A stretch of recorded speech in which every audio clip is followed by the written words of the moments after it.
Siap, gerak. Beri salam. Assalamualaikum warahmatullahi wabarakatuh. Waalaikumsalam warahmatullahi wabarakatuh. Selamat pagi. Alhamdulillah, kalian dalam kondisi sehat? Sudah siap menerima pelajaran hari ini? Siap. Untuk kebersihan kelasnya sudah ya? Tadi siapa yang bikin? Siapa yang bikin tadi? Oke, kita terima kasih ya Yoga sudah bertugas sebagai piket. Jadi kelasnya sudah rapi dan kalian siap untuk menerima pelajaran pada pagi hari ini. Baik anak-anak, sebelum kita memulai pelajaran pada pagi hari ini, marilah kita berdoa terlebih dahulu. Silakan ketua kelas untuk memimpin doa. Baiklah teman-teman, sebelum kita memulai pelajaran pada pagi hari ini, marilah kita berdoa sesuai agama dan percaya masing-masing. Berdoa mulai. Doa selesai. Oke, terima kasih. Doakan anak kalian, siapa yang tidak masuk pada pagi hari ini. Kita Ajeng Ramadhani, ada Rizkan Ismaili, Ashar, Dadi, Eki, Haris, Bunda, Sakti, Nurani, Cindy. Oke, semua adalah sudah masuk pada pagi hari ini. Terima kasih. Baik, untuk pelajaran pada pagi hari ini, silakan kalian lihat gambar yang ada di depan. Sudah melihat gambar di depan ini? Sudah. Kira-kira maksud dari gambar ini ada yang bisa memberikan jawaban? Saya Bu, Oke, silakan anak-anak. Kira-kira maksud dari gambar ini apa? dari gambar ini saya tahu ada penegak hukum, timbangan yang berarti keadilan, dan ada palu yang berarti keputusan. Oke, dari gambar ini bisa kita ambil kesimpulan ada penegak hukum, ada keadilan, dan juga ada keputusan. Jadinya materi pada pagi hari ini adalah materinya tuh sistem hukum dan peradilan di Indonesia. Dari gambar ini kita akan membahas tentang sistem hukum di Indonesia. Hukum di Indonesia itu berdasarkan atas Pancasila. Jadinya semua produk hukum harus berdasarkan atas Pancasila. Baiklah anak-anak, silakan kalian cermati materi pembelajaran yang akan Ibu sajikan melalui video nanti. Silakan kalian perhatikan dan selesai video boleh kalian berikan pertanyaan. Siap anak-anak? Siap. Kita lihat video pembelajaran.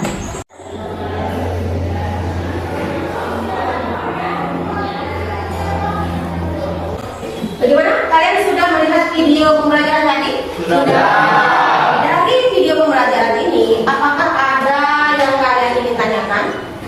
Saya Bu. Oke, coba silakan. Apa yang dimaksud dengan hukum, Bu? Apa yang dimaksud dengan hukum? Ada yang bisa membantu Ibu kira-kira? Saya Bu. Oke, silakan tadi. Menurut penjelasan di video tadi, hukum adalah tata tertib aturan untuk semua masyarakat. Betul sekali tadi. Hukum itu adalah aturan, tata tertib, kaidah hukum yang harus ditaati oleh seluruh masyarakat. Oke anak-anak, sebagai bahan evaluasi kita, silakan keluarkan kertas kalian untuk menjawab pertanyaan dari Ibu. Maaf Ibu, izin bertanya, apakah soal nomor 2 ini kita jelaskan saja atau kita berikan contoh? Semuanya, jadinya untuk soal berdua, silakan kalian jelaskan dan berikan juga contohnya ya. Baik anak-anak, waktunya sudah habis untuk mengerjakan latihannya. Silakan dikumpulkan.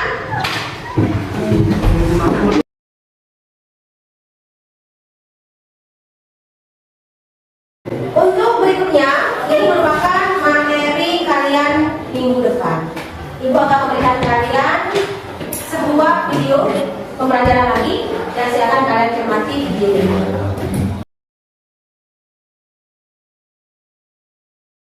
Assalamualaikum warahmatullahi wabarakatuh. Salam Om Swastiastu, Om Namo Buddhaya, salam kebajikan. Saya Mario Cerbimfai kembali hadir, dan pada kesempatan kali ini akan bahas mengenai kasus Nenek Mina. Berikut merupakan kisahnya. Kasus yang terjadi pada 2009 ini sempat menyita perhatian masyarakat. Nenek Mina adalah warga Dharma Kradenan, Banyumas, Jawa Tengah, yang dihukum karena dituduh mencuri 3 buah kakao di perkebunan rumpun Sari Antan. Peristiwa bermula ketika pada 2 Agustus 2009 Nenek Mina tengah memanen kedelai di perkebunan rumpun Sari Antan. Kedua bola matanya melihat 3 buah kakao matang di atas pohon yang tertanam di lahan perkebunan tempat ia bekerja. Dia memetiknya untuk dijadikan bibit di tanah garapannya. Tak terlintas sedikit di benaknya bahwa itu adalah perbuatan yang salah, sebab biji kakao tak disembunyikan, malah ditaruh di bawah pohon. Sejurus kemudian, seorang mandor perkebunan menegur dan bertanya perihal biji kakao yang tergeletak di bawah pohon. Nenek Mina mengakui dan menyampaikan permintaan maaf kepada si mandor.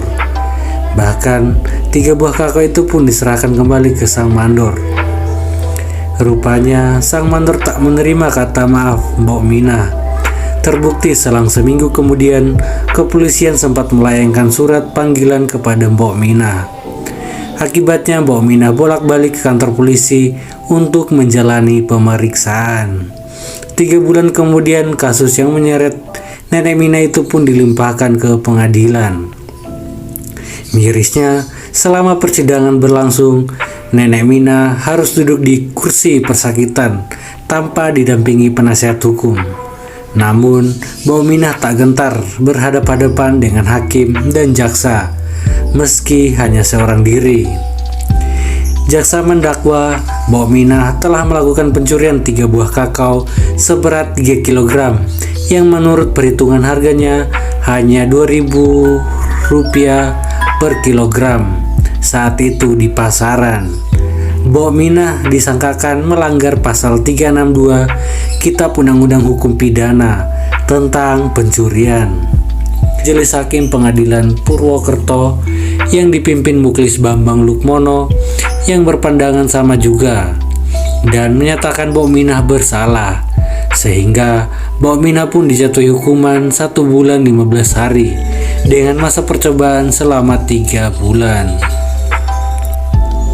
Dari hal tersebut kita dapat belajar bahwa hukum harus lebih mengutamakan keadilan daripada kepastian hukum itu sendiri, dan juga restoratif justice harus lebih ditonjolkan dalam hal ini, mengingat kerugian yang ditimbulkan tidak seberapa.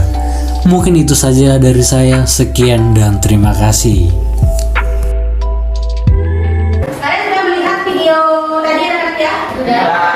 Pelajaran kali ini kita akhiri ya, dan kita akan lanjutkan minggu depan. Semoga kalian dalam kondisi yang baik dan sehat. Terima kasih atas perhatiannya. Ibu ucapkan terima kasih. Assalamualaikum warahmatullahi wabarakatuh. Waalaikumsalam warahmatullahi wabarakatuh.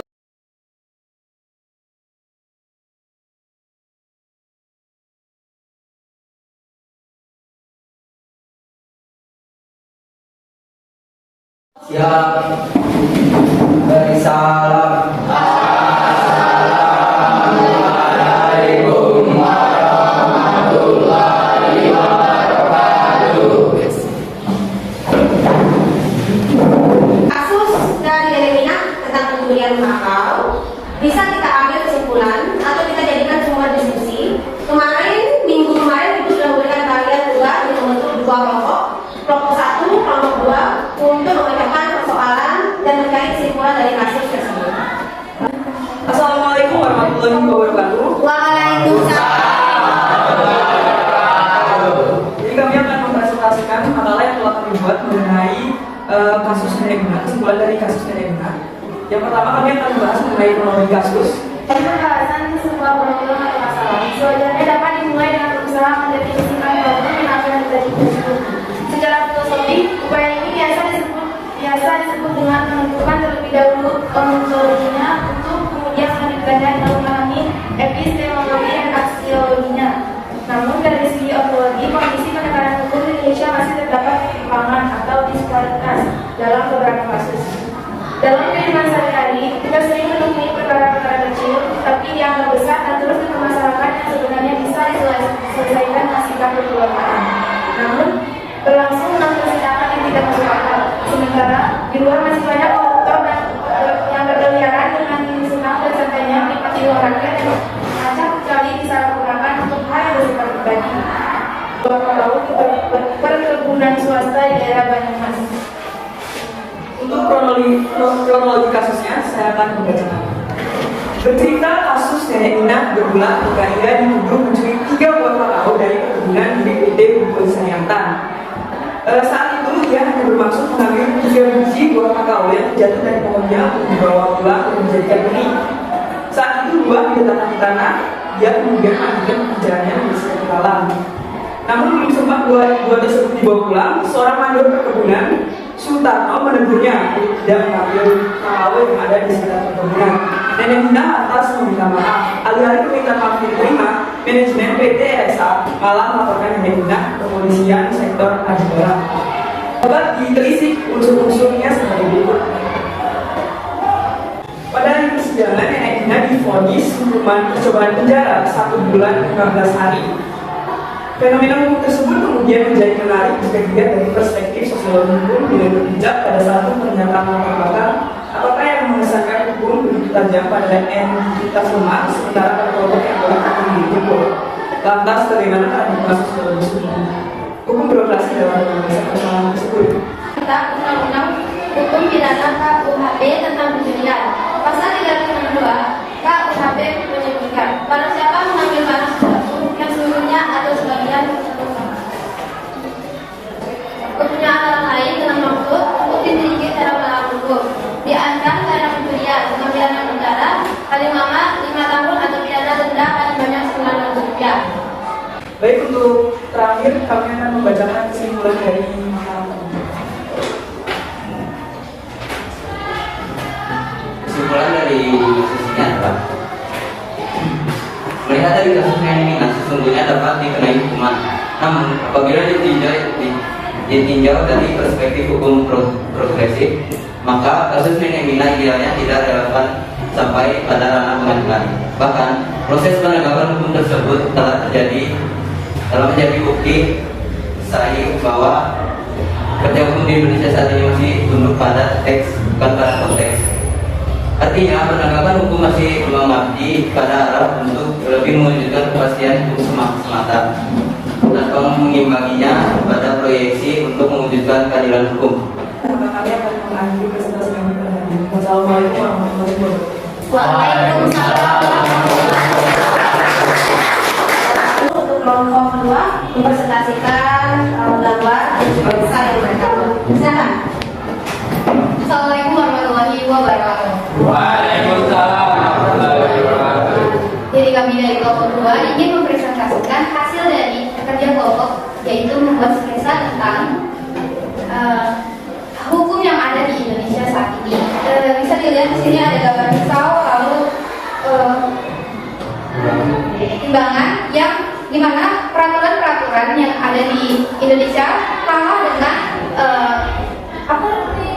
uang dengan nilai yang ada. Jadi inti dari arti gambaran sketsa ini adalah gimana hukum itu selalu tumpul untuk kalangan atas dan selalu ke bawah, tajam untuk kalangan bawah. Sekian dari kami. Wassalamualaikum warahmatullahi wabarakatuh. Ibu rasa cukup sampai di sini saja. Terima kasih kalian sudah simulasi. Terima kasih kalian sudah mempresentasikan hasil diskusi kalian mengenai kasus Nenek Ina. Terima kasih atas kehadirannya pada pagi hari ini. Ibu ucapkan terima kasih.